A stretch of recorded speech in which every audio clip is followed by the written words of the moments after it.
আলাইকুম my lovely viewers, welcome করতেছি anbidi.com থেকে। সবাই কেমন আছেন? আশা করি ভালো আছেন। তো এখন বিকেলবেলা একটু বের হলাম, হাসনাত আয়নকে খুঁজছি, আর দুই ছেলেকে কোথাও খুঁজে পাচ্ছি না, ওরা কোথায় গিয়েছে খুঁজতেছি আর হাঁটতেছি।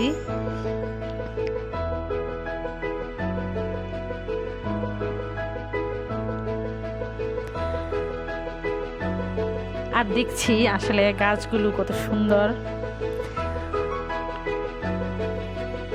শীতকালীন সবজি। আসলে শীতকালীন বললে ভুল হবে, এখন তো লাউ সারা বছরই পাওয়া যায়, তারপরেও লাউ গাছের সৌন্দর্যটা মনে হয় শীতকালে একটু বেড়ে যায়। কুয়াশায় আর মিষ্টি রোদে একটু অন্যরকম লাগে।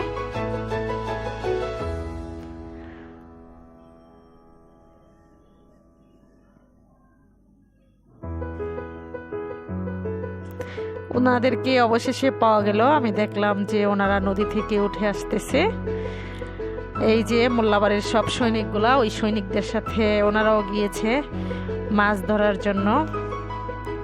আমার ছেলে হচ্ছে ধরতে পারে না, ওর শরীফ মামা হচ্ছে তার মাছগুলো হাসনাতকে দিয়ে দিয়েছে হাসনাতের খুশির জন্য। প্রথম দিনের মাছ এগুলো হাসনাতের। একটা, দুইটা, তিনটা, চারটা, পাঁচটা, ছয়টা, সাতটা, আটটা মাছ ধরেছে হাসনাত। মাশাল্লাহ মাশাল্লাহ। আমার ছেলেকে জিজ্ঞেস করি, বাবা তুমি কোথায় গিয়েছিলা, তোমার মাছ কোথায়? ও বলতেছে, আম্মু আমার মাছ পকেটে। কি বলিস বাবা, মাছ পকেটে? বলে কি, হ্যাঁ মাছ পকেটে। পকেটে হচ্ছে গিয়ে ও বড়শি দিয়ে মাছ ধরেছে, ঠিক আছে, ও হচ্ছে গিয়ে পলিথিনের ভিতরে মাছ রেখে তারপরে এগুলো পকেটে ঢুকায় রাখছে। নদীর মধ্যে কোথায় রাখবে এজন্য সে পকেটে ঢুকায় রাখছে। তো পকেটে ঢুকায় রেখে আসার সময় বাড়িতে নিয়ে আসছে, 8টা পুঁটি মাছ সে ধরেছে, আলহামদুলিল্লাহ। এই হচ্ছে কথা, এই জন্য একটু মেমোরিটা শেয়ার করা। আমি এখন বিদায় নিব, বিদায় নেওয়ার পালা। অন্য এক সময় অন্য কোনো ব্লগে দেখা হবে সবার সাথে।